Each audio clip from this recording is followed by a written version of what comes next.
pointing out as soon as it flips back to it and say, "Oh, I was just there." And then I think that's actually still part of it. I think all of that's part of it, but maybe not. That could be the Rocky Mountains. That one could be a little different. Well, but there are a couple shots. There's a lot of Alps. Yeah, you creep. I'm not totally stalking. I'm always so surprised how much is on the internet there you go. that I'm like, oh my gosh, that's so many things that you now know about me. I remember in like college Googling myself and I was like, that's my MySpace picture from like 2005. Let's get rid of that somewhere. Delete. Oh my gosh, I was just there. That's the spot? That's the spot. Where were you standing at in here? Gotta be like, I gotta take this with me. Right there. Okay. But I think I also ate food there. Nice. So did you carb load on pasta there? Yes. And then hike the Dolomites? Yes. That would make sense. Well, and of course the day we were there, it was like foggy. And I have a video of like the picture of like, this is what it should look like. And then I scan over and you can only see like the bottom half of all the tips because there's just all this fog. But still breathtaking. So 10 out of 10, suggest the Dolomites. I'm going to just move there. That's good to know. I mean, I've been to Italy several times, both for work and personal, but I've never... No. Okay, scratch. Chris, you can edit that part out. Sorry, I got to keep it. My point was, I've never been to that section of the country. It's like, and that's very common for everybody who goes to Italy because it's just like far enough that unless you're going just there, it's kind of hard to get to. Okay. But at the same time, it is 100% worth it. Like we will go back just for the Dolomites, and you could spend easily 2 weeks there because there's all these little towns, and there's like 6 sections of the Italian Dolomites, like National World. I'm gonna butcher it, but it's like the UNCESO, like United Nations. Yeah. There's like 6 parts of that park, so you could like go to each different park and spend all day at each one. It's so cool. That's cool. We should go back for the Winter Olympics. Yes, well, and that's when we were there, what was really cool is a lot of the little towns had like Winter Olympic signs and things like that. Yeah. And like, because they're going to have it in Milan, they're going to have it in Cortina, they're going to have it everywhere. So I was like, oh, it's cool that we got to go here before like it's going to be wild. Mass chaos. Yeah. That would be cool. I've never been to an Olympics. Now I've not been there, so it just makes sense. Double up. Yeah. There we go. It's and we'll perfect. do another episode there. Yeah. There we go. So you could definitely get some sort of cancer fitness exercise Olympics. It's all right there. I'm sure there's plenty of Olympians who have a cancer-related story if they're not a survivor themselves, and now an Olympic athlete. That would be a great story to tell, right? Great. We'll so we just need Celsius and Smart Water to step up and sponsor us. And sponsor our trip. Yeah, we'll take it. We can do it. Please. We can do it. That's awesome. All right, cool. So it was a good trip. I take it. It was a blast. Yeah. It was an absolute blast. How long were you there again? So we were in Italy for 10 days, 12 days total, 2 days of traveling. Okay. I went to Rome, Florence, went to a wedding, and then we drove up to the Dolomites and then spent 3 days in the Dolomites, 4-ish. And then we went to Venice. And by the time we got to Venice, we were exhausted. We spent literally, I think, maybe 12 hours in Venice. A little bit more than 12 hours. And then we were like, okay, I'm exhausted, and we left. So it was a great time. Yeah. I would go back to Venice. Let me ask you this. So we were over there with my kids and everything last summer. One thing about Venice, very popular, very crowded, cruise ships, regular travelers coming in. Someone had told us, okay, at night, people go back to their cruise ships. So the attendance goes down somewhat. But get away from the Grand Canal, get away from the tourist areas, and just get lost in all these tiny little alleyways. And we did. And it was the coolest thing ever. Yeah. It really was. It is very different at night. And that was what was nice is we purposely made sure we stayed in Venice for a night because of that. Because people were like, Venice at night, a lot of people will do a day trip, I guess. Mm-hmm. Like you said, with cruise trips or other things like that. And so we were like, okay, like we have to return our car. And it was the best flight out. So we were like, okay, let's just stay the night in Venice. But I do wish we had maybe like 2 nights there. So the first night we could have just been exhausted. Yeah. Because since we were leaving at like 11 a.m. the next day, it was like, okay, we got dinner. We had some cincette, or the little pieces of bread with all the cheese and yumminess on them. And then I was like, and I'm tired. Okay. Going to bed. Yeah, exactly. All right, well, we'll hit it up next time. Yes, we'll make that part all of the tour. together. Perfect. Just bring me along. Perfect.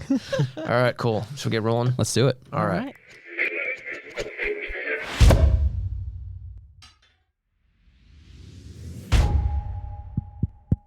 Is this thing on?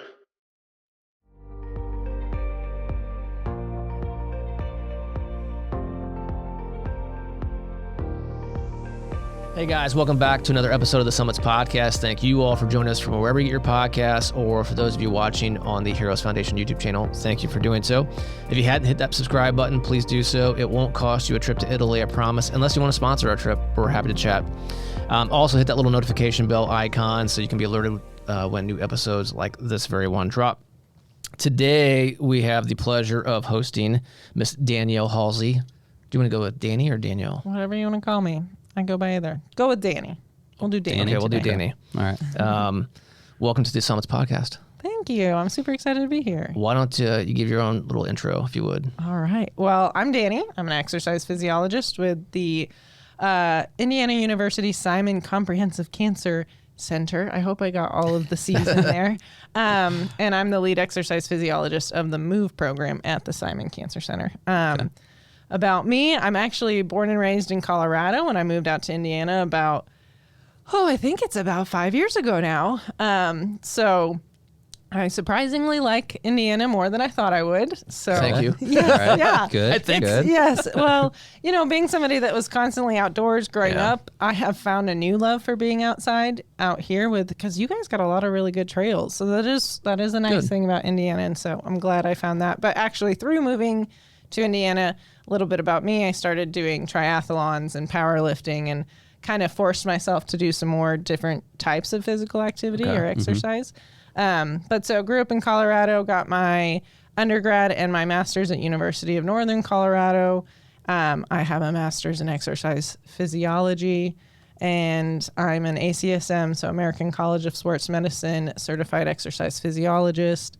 They also have some other certifications, so I have a different certification that's called Exercises Medicine. Okay. I have a lot of random letters behind my name, which is exciting, but I'm also like a USAW, so USA Weightlifting certified coach, and then I am I'm through UNC, University of Northern Colorado. If I just say UNC, people get a little confused. I think Northern Colorado. Yeah. Oh, yeah. Well, Chapel Hill, I actually did spend some time there shortly, but just to help out with some research projects. And then I also have a cancer exercise trainer specialist from them. So lots of letters. Yeah. And then, like I said, personally, I love lifting heavy. I love doing triathlons and cycling and hanging out with my dog and my fiance and traveling. So I got to ask, I'm not a triathlete, but when I hear heavy lifting and triathlons, I don't think those typically they typically fall don't in the same category. Yes, the same person. I'm what you would consider a hybrid athlete, but that would have to be like a whole nother podcast. Yeah. But it's really cool. You can do both. And that's kind of what the recommendations are for cancer survivors too, is you got to do a little bit of both. So that's why I sometimes I'm like, I'm the perfect person because I love to do both. So, there you go. Yeah. All right. Well, we'll get into that. So you describe what your current role is. If you want to go into like kind of what's your typical day to day, you certainly can. Yeah. But I also want to know, like, how'd you get into it? Like, was there something in your childhood growing up that said, okay, this is what I want to do? Yeah. Well, so I originally always thought I wanted to be a physical therapist. Okay. So when I went into college, I was like, I'm going to be a physical therapist. Even did a physical therapy internship like my senior year of high school. I was very physical therapy aware. And this is a little more like, I think my college advisor called it hippy dippy. So the technical term? Yeah, the technical term was hippy dippy. Okay. But I just kind of got to a point where I was like, I don't feel smart enough to go to PT school, or it was like, it just wasn't speaking to me, quote unquote.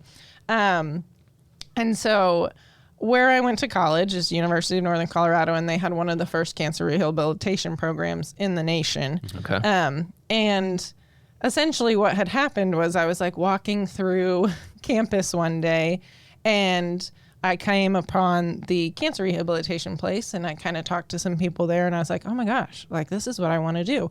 And so like this was back in, I graduated. So this was like 2010, 2011. Oh, yeah. So long ago. Yeah. Well, wasn't that long ago. Yeah, it wasn't too long ago. Yeah. What are you trying to say? For two of three people. Yeah. But so at that time, exercise oncology and cancer rehabilitation, that word's hard to say today, was like not a thing. So I did get my degree in exercise science, and my college academic advisor was like, exercise physiology and kinesiology is like a degree. Did you know that? And I was like, no. They're like, yeah, do that then. So I did that. And through that program, I obviously started working at the Cancer Rehab Center, and I was like, this is amazing. I love this. And I loved working there, and the patients I got to see, and just the bond you get to have with people, phenomenal. And it was like I got to do higher level medical thinking, but I also didn't have to be a doctor, and I didn't have to be a PT. I also got to use the information I knew about just general exercise and things like that. So then I graduate. Turns out there's not a lot of jobs in exercise oncology at the time. And so I ended up going through and working in cardiac rehab, which is very common for exercise physiologists. And then, to make a very long story short, I was offered a position at IU School of Medicine. And through doing... Were you still in Colorado at the time? Yes. Okay. Yeah. So I was still in Colorado. I worked in cancer or exercise rehab in Colorado. I was a sports performance coach. I was also a beer tender. I was working like 4 different jobs. Beer tender, very Colorado. That I know. Yeah. Like, and you're in Golden. I mean, exactly. Light. Yeah. Very, or very, banquet. Yes, very common. Yep. And so I did that, and then I was offered a position at IU School of Medicine, helping start a clinical arm of an individual's lab. And through that person and through that PI, I ended up meeting my current boss and my old boss. And they were like, hey, we're starting like this exercise study looking at exercise in adolescent young adults. Mm-hmm. And I was like, oh, cool. Like, I was literally at a talk, and they showed a screen, and I was like, that's where I went to school.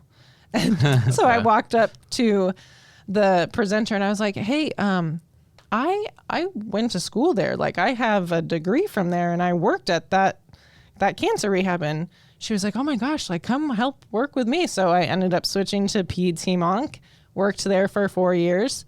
And then that study kind of closed, and then Tara had reached out to me, and Tara said, hey, I'm looking to hire an exercise physiologist. Do you know anybody? And I was super happy. Yes, I do. Exactly. Well, it's funny. Wonder. I was super happy in my position. I loved what I was doing. I was doing exercise and cancer survivorship and stem cell transplant and studies.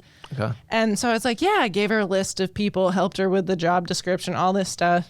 And then people started applying, and I was like, wait, I think I want to do this. This is me. Yeah. I want this. I want this job. And so I was like, hey, Tara, I think I'm going to apply. And she was like, so if you apply, I'm going to give it to you, right? And I was like, oh, really? And she's like, that's what I was hoping for. Yeah.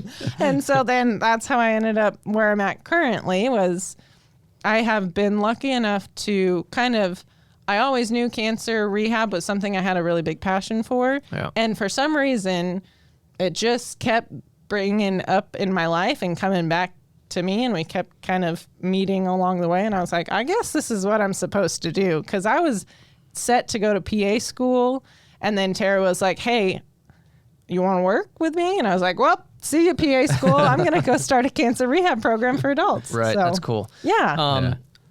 Briefly, if you would, tell us what does cancer rehab mean? And the reason why I asked that, today, very commonplace.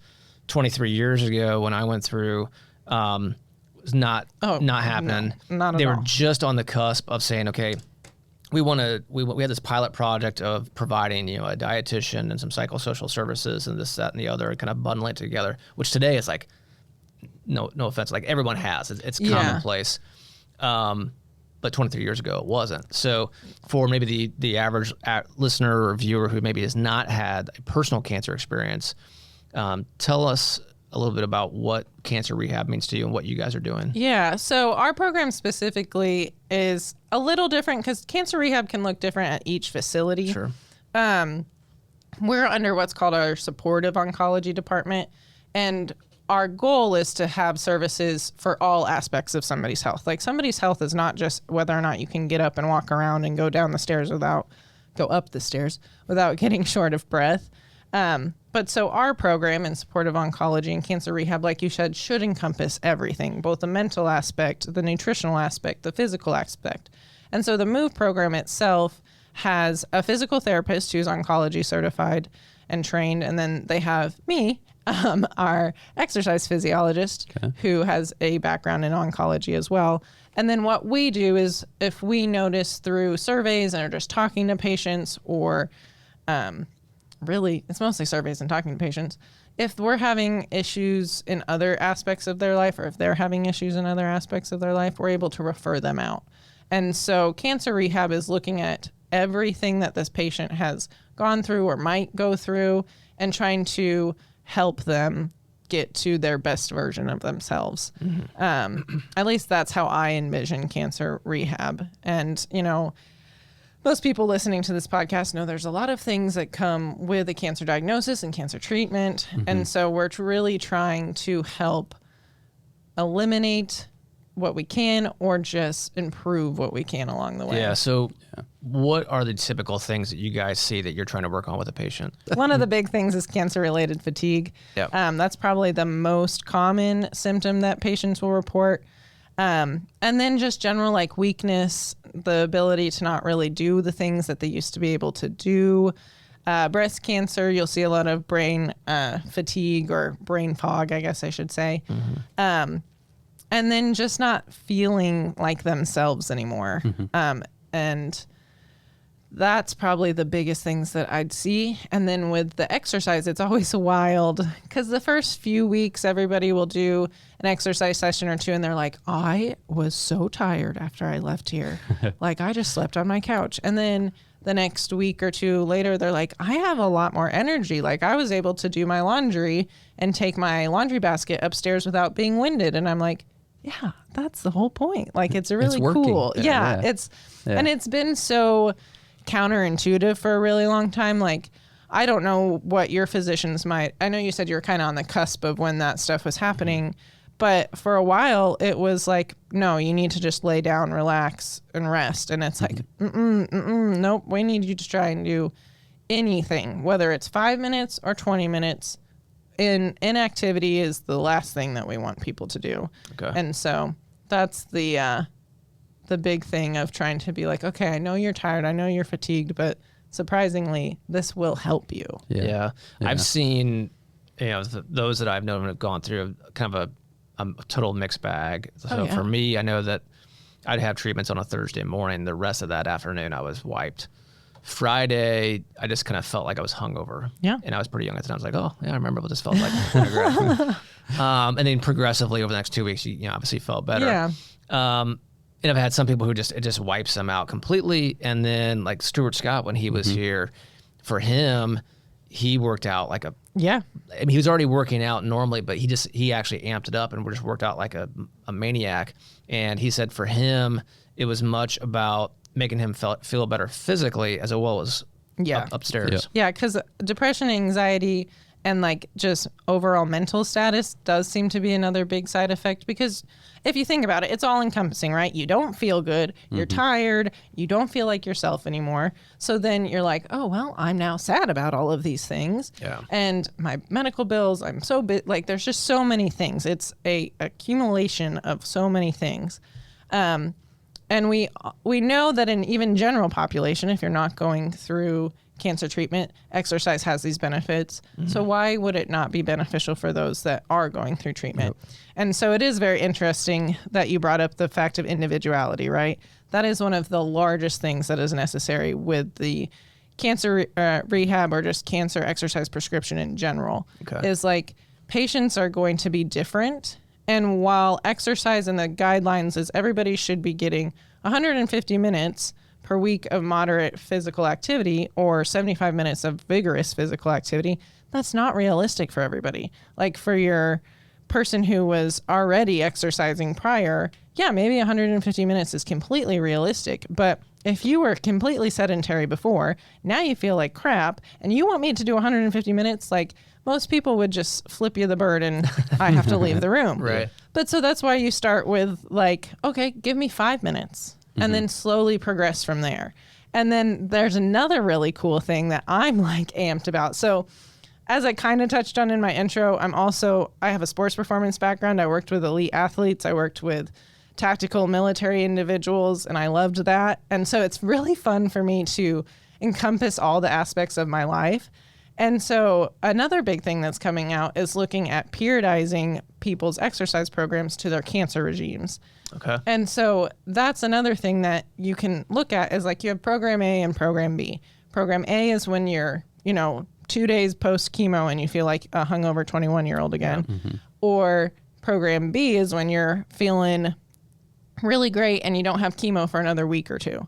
And so that's also like a really fun thing to educate patients on, because they think, and I think just general population thinks this too, like exercise is this thing, and if it's not this thing, then you're not exercising. And it's like, no, exercise is whatever you can do at this time, mm-hmm. Right. And what fits you, and progressing it from there. Yeah. So that's a great example. So you'd brought up two things that kind of resonated. One was going back to Stuart again. I think he was into kickboxing, and he said, now obviously I'm not going 5 or 9 rounds. Like I might only do 2 if I'm not feeling that great, but I'm going to do those 2. Yeah. Mm-hmm. And that's great. At least you're doing something. Yeah. When you talk to different patients, how many of them, or like what percentage do you feel like actually end up adopting some form and, get it that, look, we know that you're not 100%. Like we get that, but we just want you to do something. Yeah, that's really hard. I think it's patients who obviously come in and have that accountability of somebody to be like, okay, Danny's going to be sitting at her desk waiting for me, mm-hmm. are more likely to continue exercising after I'm like, you have graduated. Right. Yeah. Compared to those that really like go and come in, do a consultation and do things on their own. And that's not even, like I said, that's not even just a cancer specific population thing. That's just a general population thing. But it is a lot harder for cancer patients considering they have a lot more barriers. There's a lot more time constraints. They're just not feeling well. So I would probably say it can be 50-50, which is really hard because we know the benefits and we still have a big struggle to get people up and moving and just taking that vote for themselves. And so my goal as an exercise physiologist is always to just like take that, this is what I have to be doing, and fit it into what can I do to take a vote for myself and do better for myself and is realistic to my life. Yeah. So it's a hard turnover, but it is very cool when you do have that patient turnover. Like I had a breast cancer survivor who was like, she's like, I don't exercise. I'm not an exercise person. And she graduated about 3-4 months ago. And she consistently still comes in and just works out on her own because, like she said, she's like, I know this is good for me and I know it's going to benefit me in the long run. Yep. And so it's really initiating that buy-in. Once we get that buy-in, it's like, okay, like, it doesn't matter if you're working out 3 times a week. If you're working out once a week, that's better than none. Right. Yeah. So part of our prevention platform, we talk about cancer prevention in terms of, some things you can do to try to reduce the likelihood that you might be diagnosed with cancer. Granted, sometimes you win the lottery, you don't want to win. Yeah, exactly. Case in point for myself. And exercise is a big part of that. Huge so, part whether we're a cancer organization or heart health or what have you, a whole lot of benefits. Yeah. Outside of, not smoking and all those things. So I'm curious to know, I think it'd be curious, and surely someone has tracked this. If you had 100 relatively newly cancer diagnosed individuals, how many of them worked out on a regular basis prior to that diagnosis?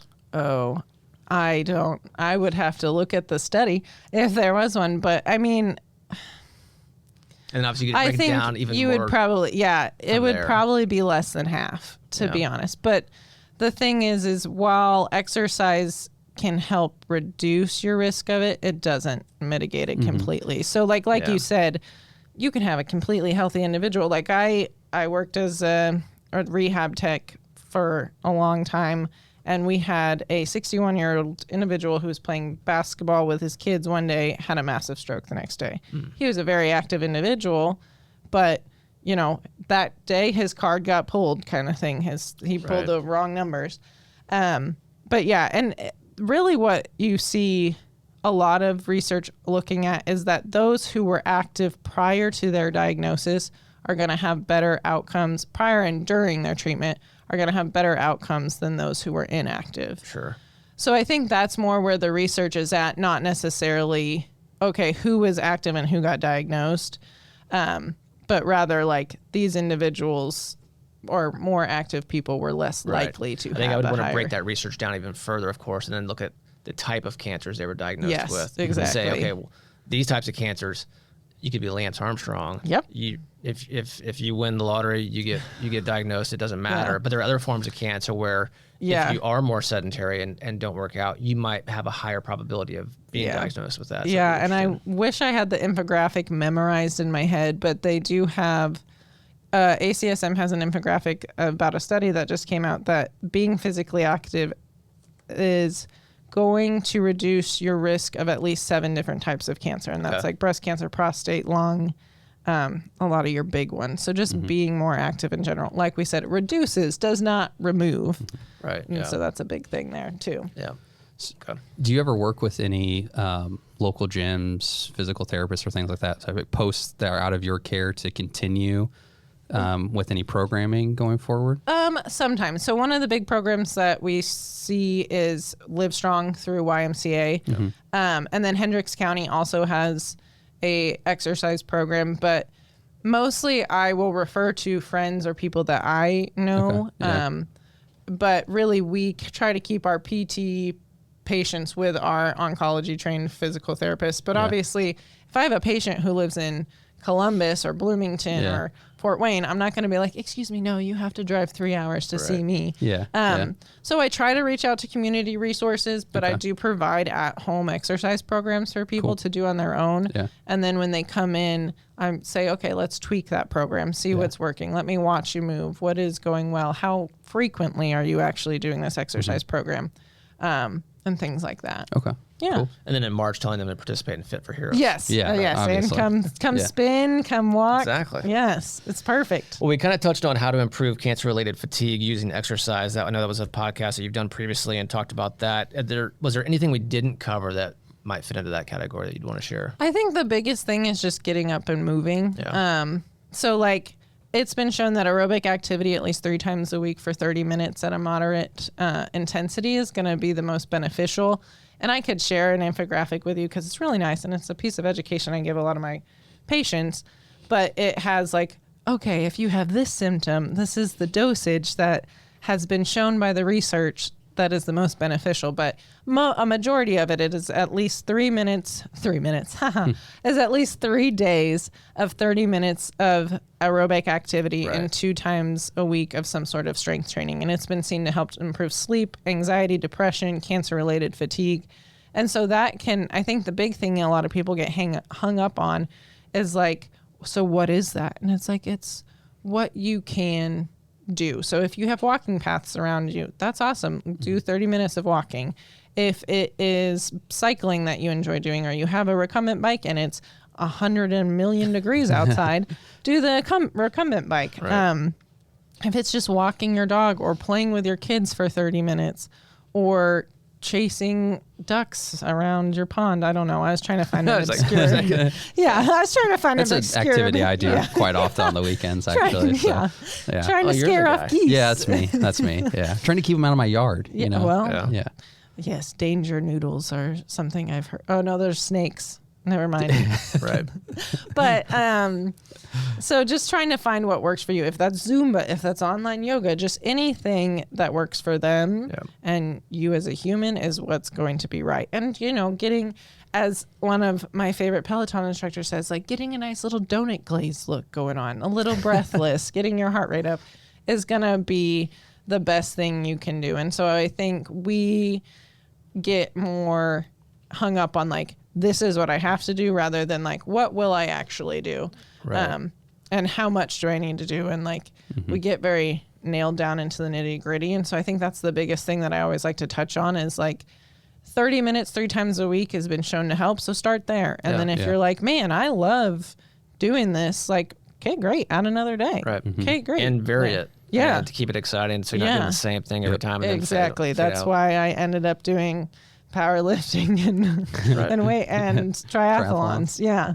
So that's the big thing I like to touch on. And I think it was in a talk I was listening to where like something is better than nothing. And that's another big thing that both ACSM says and a lot of exercise physiologists and exercise oncologists will talk about. It's like just doing something is better than nothing. Because again, I heard this through somebody else and I loved it. So I'm not going to say that I came up with it, but I kind of said it earlier, is it's a vote for yourself. Every minute you do a little bit of exercise is a vote for yourself and your health. And so it doesn't have to be, 45 minutes. It can just be 5. And that is still a vote for what you want to get done and accomplish that day. So yeah, I like that. Vote for yourself. That's good. Yeah, it is a good. All right. Well, the cornerstone of the Summits podcast is sharing your cancer stories. So, Danny, what is your cancer story? Well, it's funny because when I started in cancer rehab and literally kind of just stumbled into a room of cancer rehab, I didn't have a lot of impact of cancer in my life. Now, obviously, working in cancer rehab, I have a lot. Sure. But my dad was diagnosed with prostate cancer when I was in college. Thankfully, he just had to have some radiation, and it was pretty uneventful. But then I've actually had a great uncle die of multiple myeloma. My grandma has some sort of obscure blood cancer, and then my grandfather-in-law just was recently diagnosed with cancer. So it's interesting because I started it because I just loved the people I worked with, and then cancer has made its prevalence in my life more apparent as I've gotten older, which is pretty common. But so I think that's kind of what keeps pushing me, but it's also my patients. As I started working as a clinical research coordinator in Peds Hemonc, that kind of solidified that I wanted to stay in this field because, kids, they didn't sign up for this. And so to watch these little fighters they have no reprieve. They will be like, I'm going to keep going. You watch me. And so I think that's really what solidified they feel like crap and they're still working out and having a great time and showing up every day. So why can't I just continue to be there for them? So I think that was the big thing that kind of keeps me going is all my patients. And then sadly I have been impacted, but that's a majority of people at this point. Right. Yeah. That's great. Watching the kids that go through what they have to go through and how resilient they are. It's wild. It's not only inspiring, but it also, I don't know, it's a testament to just their thought process. And so there's something to be learned there for sure. Oh, yeah. And I think it's very interesting now. It keeps me going because now, so I'm 31 now, and I have a patient who was diagnosed at 30 as well. And so I think that's the other thing that now keeps me, as I see myself in my patients a lot more now. I'm like, before it was like, oh, you're a 65-year-old and I'm a 21-year-old who was just out at the bars last night, and now I'm training you to be exercise. And now I'm like, oh, you are a 30-year-old and I am 31. We are at the same point in life. And so if I can do anything to help benefit somebody who's on the same page as me, why wouldn't I be there for them? Yeah. Yeah. Well, great. Well, number one, thank you for doing what you're doing. Thank you. I appreciate that. Yeah. Thank you for choosing Indy. We also appreciate that. And thank you for your time for coming in today and sharing. Of course. Thank you. Yeah. And then we'll line up that next the remote podcast. Yeah. Okay, but so on Tara's podcast, you asked her if she had any questions for you guys. Well, we were trying to. Okay. Crap. She actually watched it. I did. Yeah. Okay. So I don't have a tough question. Uh-oh. So every week I ask my patients a question of the week, and this week was pretty boring, so we'll still ask it anyways. What is your favorite memory of the summer so far? Of this summer? You go first. Well, I think. Oh man, we're gonna have to cut. I know. I just we're gonna have to cut down my thinking. I'd say so. I have 2-year-old twins, and so we just did their birthday party last week or a week and a half ago, and so we did it at our house. So that was probably the top one of it. It was pretty fun to get everybody together, have them run around the backyard and everything like that. Fun. So yeah, that is a good got one. them golf clubs. So I got them working out that, and I've got soccer balls. So they've got a goal and they've got golf clubs. Gosh. So two sports golf are good. Would be dangerous. I just see a 2-year-old like running around. My son has turned them into weapons a couple times. So, but he's hitting at the ball. So is Emery. So we're good. That's good. Yeah, it's all good. All right. What stands out to me, I think, is having gone through last year with our twins, our oldest had done their freshman year in college, and it was adjusting to the new normal. So like all of a sudden, they're gone, and our youngest is probably gone more than she's at home. And there was a Friday night. It's like, okay, so what's going on tonight? Nothing. And it was just like, well, shit, this is boring. Yeah. That's your favorite it's just like memory an empty house. Well, so my favorite memory of the summer is now them all coming home. And it's like, the band's back together to some extent. Of course, they would rather be out with their friends and doing other stuff. And all their crap that came home that just sat there for 4 months before they took it back. 5 sets of twin bed sheets. Oh, yeah. That's another podcast where you're going to move them out of college and you're pulling stuff out from under the bed and it's still in its unopened box. I'm like, why the hell did I buy this in the first place? But anyway, now they're all back and it's quiet again. Okay, and then I'm going to ask one more question of the week. What is your favorite treat? I did say sweet treat, but then some people don't like sweet treats. So what is your sweet treat? Like if it's at the gas station or at the grocery store, you're like, I gotta buy it. Your ears are burning. So last night, our youngest plays volleyball, was leaving here to go to her volleyball game, and I wanted to get something to drink, so I stopped by a convenience store, picked up a Smart Water and a Celsius. Sponsor. And as I'm standing in line, of course, they put the little displays by checkout, and one of them caught my eye. I have a pretty bad sweet tooth. Numerous things. I don't always go to the same thing, but Sour Patch Kids. I was like, oh my God, that sounds awesome. So yes, I'm not supposed to, but I grabbed a bag. And well, we'll talk about not supposed to at another time. That's another podcast. There's no food. Kit Kats. Ooh, that's like, if you see it, you're like, gotta get it. Yeah. But they have to be frozen. I like to put them in the freezer. Do you do that with your Oreos too? Yeah. Okay. Yeah. Any candy bars really frozen. Girl Scouts Thin Mints are freezer bound for sure. Great, you are my people. Mine are peach O's, peach rings. Oh yeah. Those are a guilty pleasure that I'm like, if I see them at, maybe I should just change the question to like, what's your gas station? Yeah, there we pleasure? go. There you go. Convenience store pickup. Yeah. Well, let's hope it's not sushi. Oh. Yeah. Oh yeah. No, thank you. See, but or now a roller you guys dog. have a question you can use every time. What's your gas station guilty pleasure? There we go. I like it. Yeah. All right. Or when we're sponsored by Celsius, what's your favorite Celsius? What's your favorite brand of Celsius? You've never had it? We have like 20 of them in the middle of the table. Yeah. Shameless plugs. Yes. All right. Well, thanks again for coming in. We appreciate you taking the time. This was so fun. And we're happy to support what you guys are doing and hope to continue doing so. Thank you so much, because all of our equipment and my time is so appreciated. Trust me. Well, and people always walk in and they're like, this is so nice. And I was like, I know. I got to help build it. Cool. So without you guys, you wouldn't help change a lot of people's lives. So. Well, we're happy to do it and happy to keep doing it. Yeah. Thanks, guys. You're welcome. Thank you. And thank all you guys for tuning into this episode of the Summits Podcast. From wherever you guys get your podcasts, or if you're watching on the Heroes Foundation YouTube channel, thank you for doing so. Again, hit that little notification bell icon so you can be alerted when episodes like this one drop, and hit the little subscribe button and give it a little thumbs up or comment. If you don't like us, tell us why. We're happy to understand what's going on. We got thick skin. Yeah. Well, they'll be maybe. Like, that Danny girl's real weird. Yeah. Well, that's okay. Comment on that too if you want. Until then, don't forget, beat cancer.